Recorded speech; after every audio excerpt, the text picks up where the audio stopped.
Hi, everyone. Welcome back to the Kolpack and Izzo Podcast, brought to you by Gate City Bank with Jeff Kolpack. I'm Dom Izzo. Everyone enjoying your summer as we record this. I'm about to ruin everybody's summer because we're 50 days out from the start of the college football season. So you best enjoy the next 48 or so days. Yeah, let's enjoy life here in the Mojave Desert. Well, it's going to be 110 next week or what? This is like 107? the third stretch where we've had this ungodly hot weather, which only up here you can get negative 40 and then 95 plus for days on end. A temperature range of immense proportions. Speaking of being red hot, you are, because you have another book that's coming. Can you tell the listeners about this? What's up? Well, I'll try to make this as brief as I can and so nobody goes to sleep, but March 13th, 2020, Friday the 13th. My birthday. Your birthday, which is a huge day, by the way. We were on our way to Arizona to watch our son play in a junior college tournament. And when we left here, everything was on. By the time we landed in Mesa on the Allegiant flight, everything was off. It was that quick. And so we stayed down there. And by the end of the week, you're afraid to touch a door handle.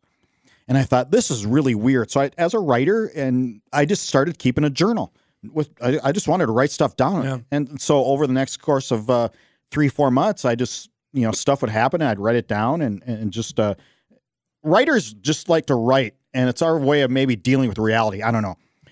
After a while during the summer, and this wasn't one come to Jesus moment, but I just thought, wow, I might have something here. And as somebody who's written 2 prior books, I started thinking about putting stuff together.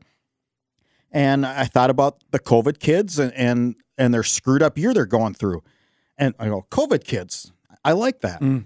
And so I started documenting the almost non-existent factor of an athletic year. Okay, it just was empty. Mm-hmm. It was empty. And how do you document an empty year is interesting. But I did my best. I'm doing my best. I'm almost done with 100,000 words. I'll put it out this fall. Nice. Morehead High football is a prime example because that is the best team I think they'll ever have in school history. I don't think they're going to have a team like that. 9 guys, right, will be on FCS eventually, rosters. Eventually. Yep.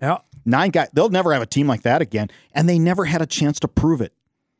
They went down to the cities in the summer and just killed all those cities teams in 7-on-7 camps. Yep. Just destroyed them. And they would have I think they would have walked through the playoffs. It would have been the best team, and they never had a chance. So that's an example of a COVID kid. Okay. When you mention the word empty, I think of our pregame show for the Central Arkansas game, sitting out in the parking lot, and we're literally the only 2 people there, and then going into the Fargo Dome and how empty that was. That was an empty feeling. Yeah. How do you describe empty in print? Yeah. I'm doing my best. Yeah. Saul Phillips is doing the forward. Awesome. Oh, wow. Yeah, how are you going to contain that? I just saw it. It's the mix of entertainment, humor, and reality. Exactly what I thought he would do. That's awesome. So you're saying sometime this fall, expected to be out? I think October. Awesome. Right. Well, congratulations. Yeah. That's awesome. The hat trick now. So we got Horns Up, we got North Dakota Tough, and COVID kids coming here.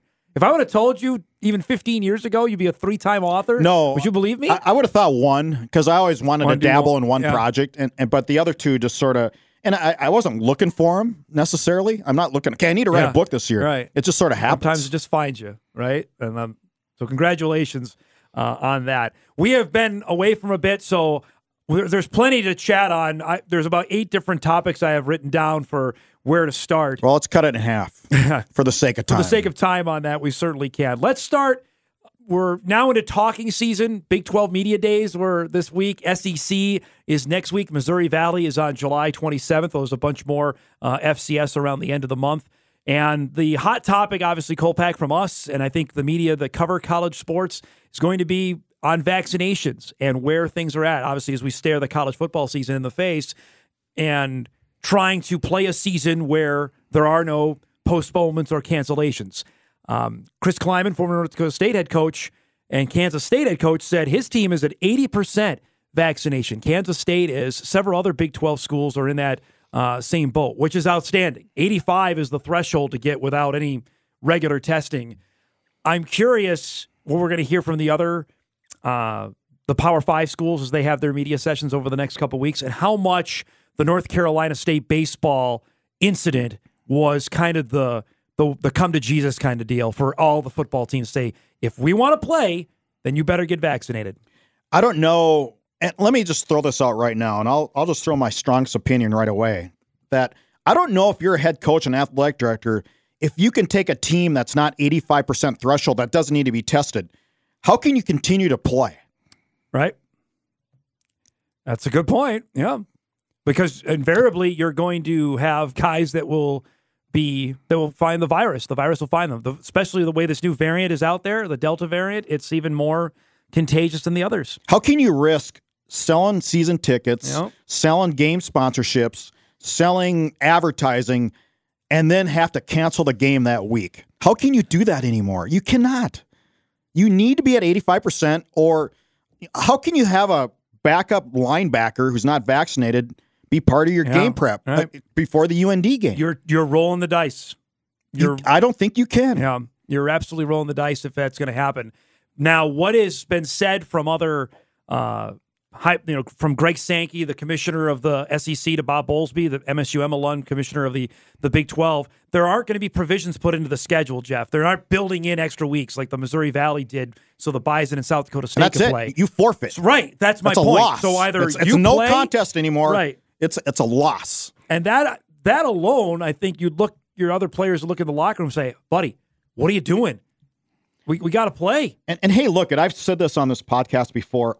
We live this. My wife and I live this because we have a college athlete, albeit at a lower level than FCS football, but we made him get the shot because we didn't want him to be that guy when the bus is halfway to University of Sioux Falls or Augustana or Minnesota Mankato and have to turn around. We don't want him to be the reason to let the other 24 guys on the baseball team down. We weren't going to do that. Do you think that kind of, I don't know, pressure is the right word in the locker room will happen with other guys to say, hey, you know what? If you're a senior, if you're a senior, you're in your 5th year of school, and there's some sophomore third stringer that's not vaccinated that causes you to miss a game, and maybe ultimately your stance in the playoffs, hell yeah. Yeah. Hell yeah, there's got to be peer pressure. And I believe there's probably not going to be any roster limits put in. You know, that was in last year where you had to have like 7 linebackers and 7 offensive linemen. That's not going to happen. No, they're playing. This is full go. So you either play maybe with a bunch of walk-ons because that's who you have eligible, or you don't play and you forfeit. That, I think, is as black and white, and I appreciate that. That it sends it clear as crystal that either you play or you don't. I don't want to hear this anymore this year. I don't want to hear that cliche that I'm going to war with my brothers. I love my brothers. I'm going to war with my brothers. Don't give me that anymore. If you're going to go to war with your brothers and you're not going to take a needle in the arm, is that going to war with your brothers? Well, that's a great point. And I think it will be interesting to see what the numbers are as we get closer to Valley Media Day, because Patty Viverito told Mike McFeely that there were schools ranging from 25% to 70%.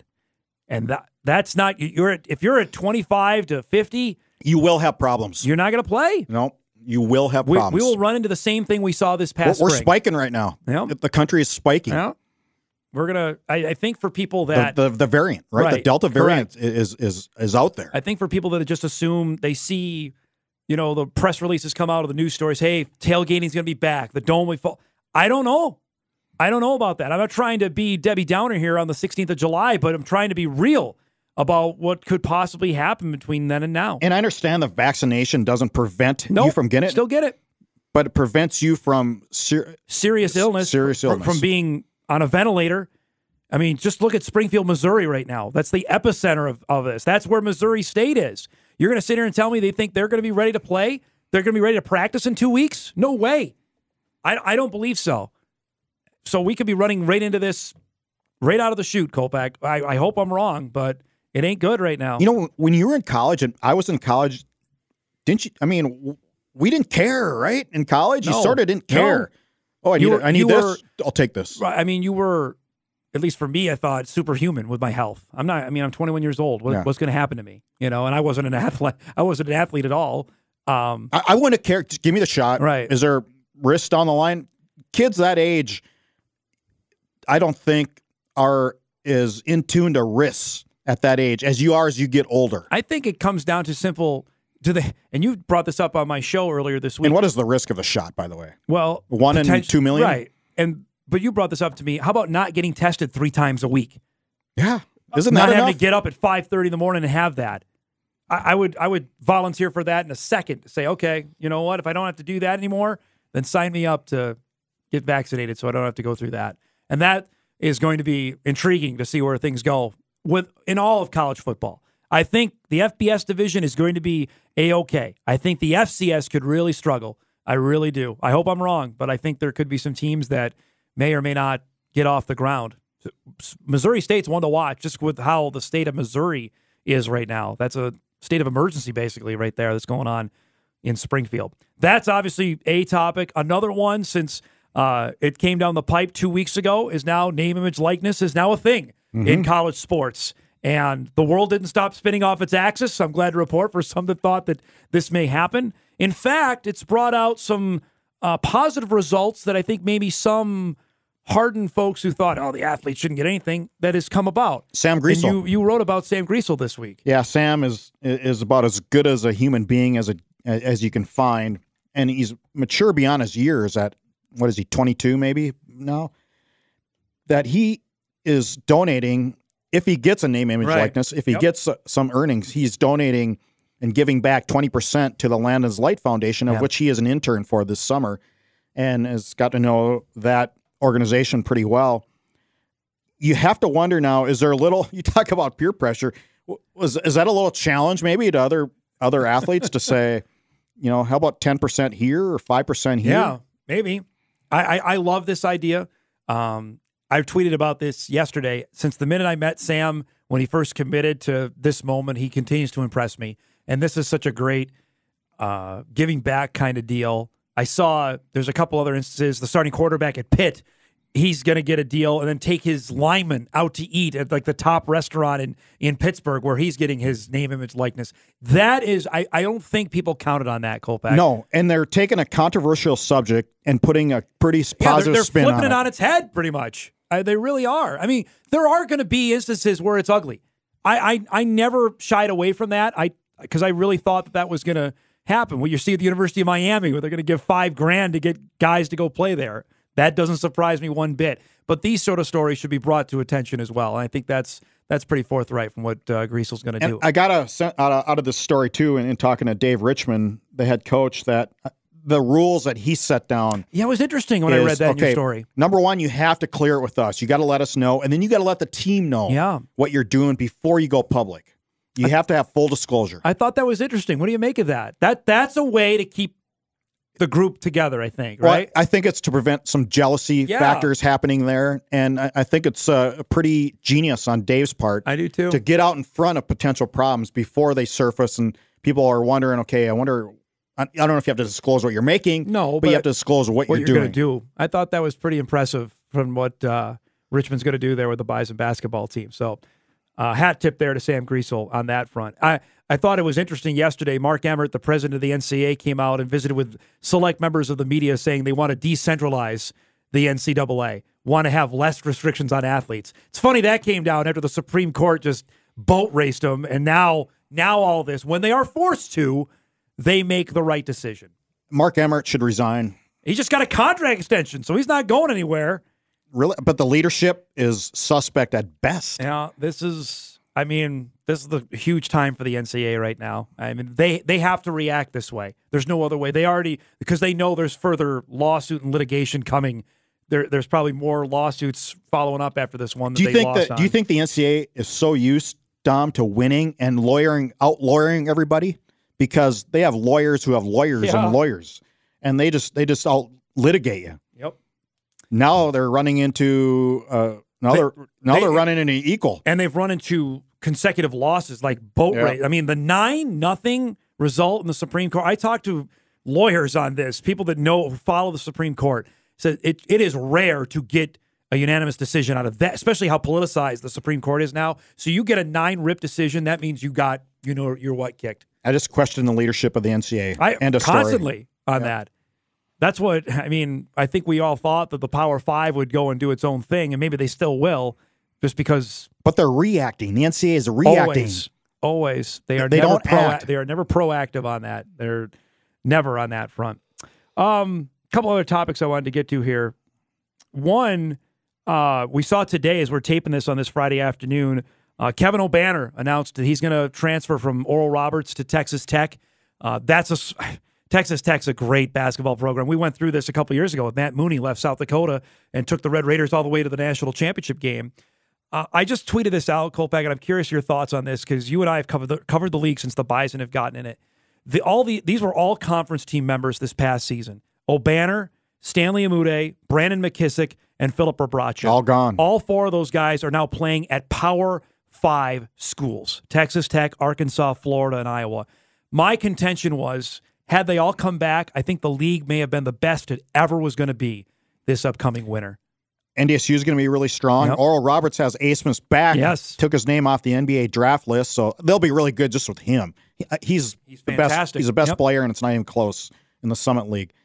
South Dakota State's always pretty good. They South got all Dakota, their guys back. Got players. They got Plitzelwhite, who should be healthy and be back. I thought he might have been player of the year before he got hurt. AJ Plitzelwhite. He got my vote before he got hurt. And St. Thomas is in the league. I'll be curious to see how they match up now, week in and week out at Division I level. What do you make of it? I mean, you've covered the league forever. I mean, we've had some unbelievable players come through, from George Hill to Reggie Hamilton, Keith Benson, those great Oakland teams, Dominique Morrison of Oral Roberts, Ben Woodside, Walters, Mike Daum, all great. But I think this group, we know it's coming back, I think the league would have been unbelievable. And that says a lot about the Summit, that all these schools wanted these kind of players. With the transfer portal, well, Dom, you're never going to see it like it was again. I think you're right on that. And people are going to say, well, Dom, you're a huge fan of it. I am. And this is the byproduct. You might get a dynamite Summit League that you will lose these kind of guys. And unfortunately, that's year in, year out. Absolutely. That's the kind of deal on that. Were you surprised on Abmas? Yeah, I was. I thought for sure he was gone. I think he was that good. I think you go out when they reach a Sweet 16, you're at the peak. I think your value is at its peak right now. I don't know if coming back is really going to increase his market value. See, what I agree with you, and then someone brought up to me, what about his name, image, likeness, though? He can make a ton of money in Tulsa because Oral Roberts, remember, is the thing. We'll see if these mid-majors make money. That's what I agree, but that was brought up to me. I'm like, well, I never thought of that, but he probably could capitalize on his name now while it's as hot as ever. Sam has yet to, and it's early, he has yet to capitalize on and align with anybody. But I don't know if many mid-majors have. Have Bison football, other than Phoenix, have we heard? Phoenix Sproles is the only one so far that I know of on the football team. At least he's publicly disclosed. Yeah, and he's got a couple. I have not heard on that. And many other FCS. Well, if you're with somebody, it's got to be public, right? That's the purpose of it. If you're endorsing something. Right. Especially with social media, you put that out there. Yeah. You're not going to be quiet about it. That was the contention I heard on Abmas, and I agree with that there was a chance, well, his name is never going to be more popular than it is now, that maybe businesses around Tulsa would want to capitalize on that. And I can see that. Maybe my buddy Paul Mills convinced him that they're going to have Mills Chevrolet in Tulsa or something. Are they the runaway preseason favorite now with him back? They are, but I look out for NDSU. I think the Bison are going to be very good. Be really good. South Dakota State's going to be really good. The Jacks obviously have Shireman back, and Douglas Wilson comes back. We don't know what Friedell's situation is either, that the Jacks they still got some dudes there on that front. You brought up St. Thomas, and obviously now they're a full Division I member, transitioning Division I member. I am curious to see how things go. It's going to be a slog, but they'll get some players. I think probably sooner than later. They already got a couple Twin Cities kids that have come back transfer-wise that are going to play there. They'll beat somebody. Oh, yeah.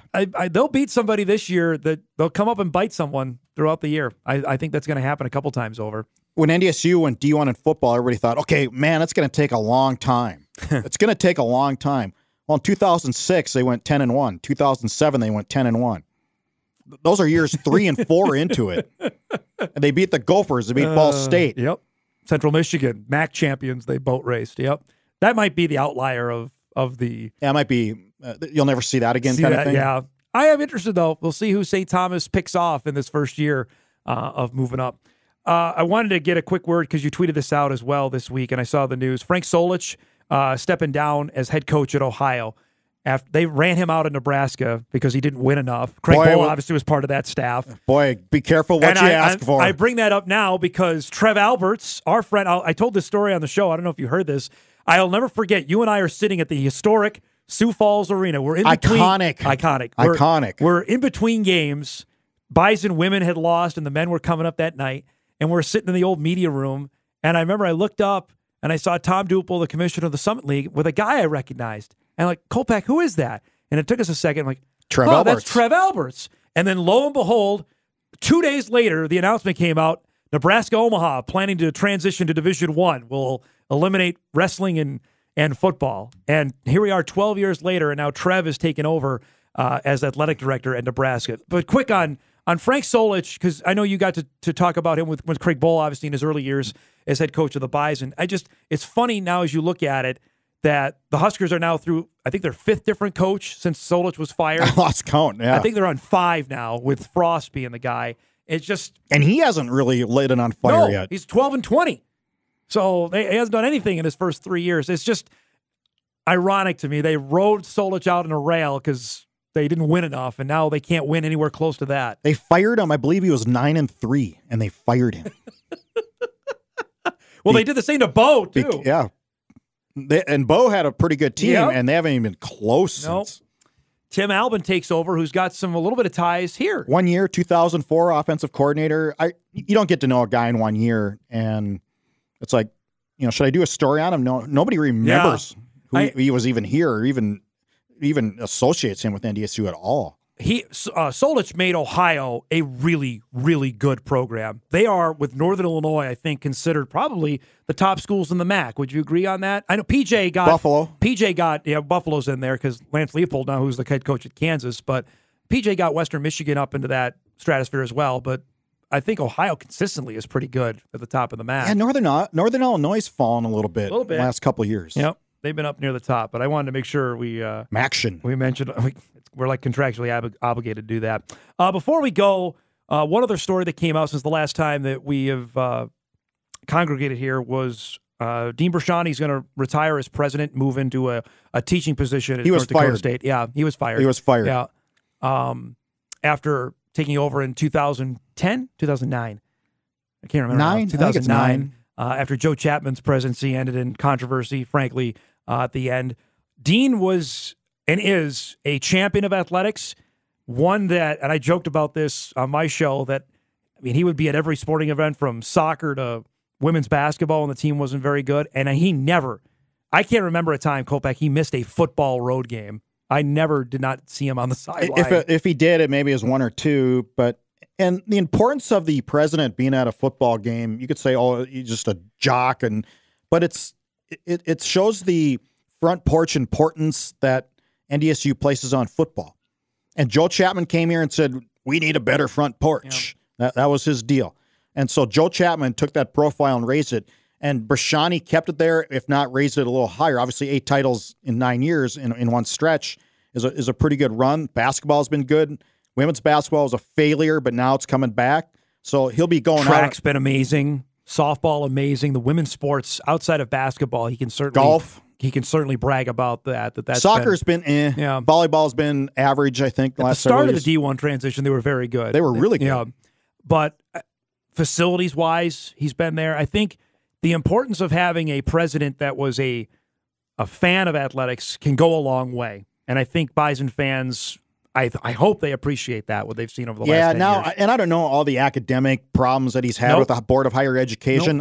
I do know this, and we've been in this state long enough, you and I, Dom, that the Board of Higher Education has been a train wreck over the years. Mm-hmm. And they've lost to me they've lost, what am I trying to say?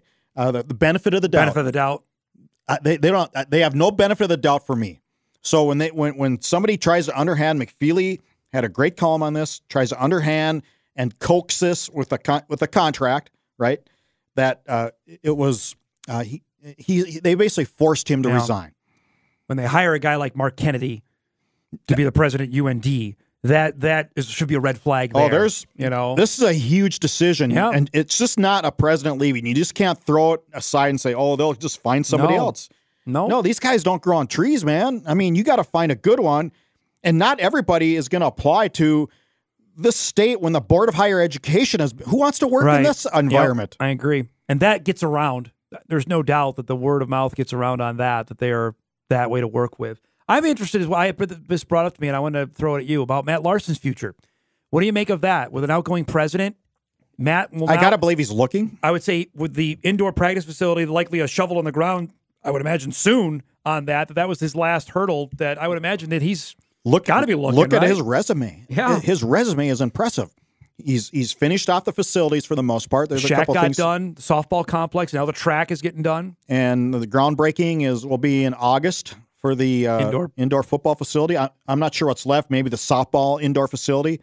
I believe that's about a year away. I think they're doing lights as well out at Therrelson for the softball complex too. But I mean, I looked at that this week. The softball, it won't happen this year, but they're hopeful next year. So I mean, that alone, obviously, and the hires he's made. I mean, Matt Entz, we'll see on that front. I think that's worked out okay so far. I mean, he's been the chair. He's the chair of the NCAA softball committee. I think he's going to be on the FCS playoff committee in 2022 if he's still here. There's going to be suitors out there. You have to imagine. We were talking about Max Abmas being at the peak of his popularity. Yeah.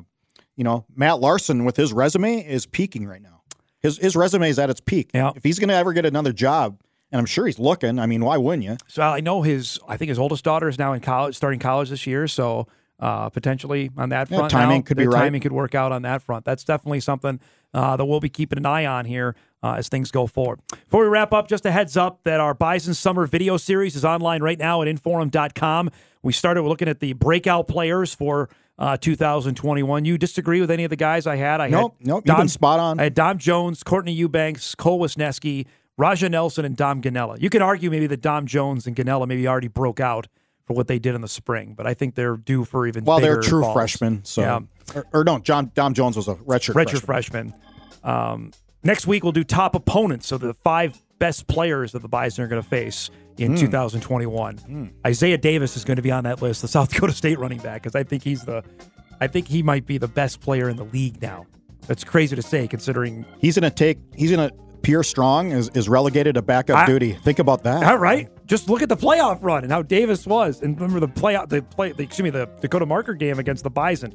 Davis was the dude in that game. It wasn't Pierre Strong. Otis Weah's got to be in there. Otis Weah is certainly on the list, too. So that's coming up this coming week. So appreciate everybody listening. We will be back semi-regularly as we lead up to the start of the football season, and certainly regularly once things get close to the start of fall camp.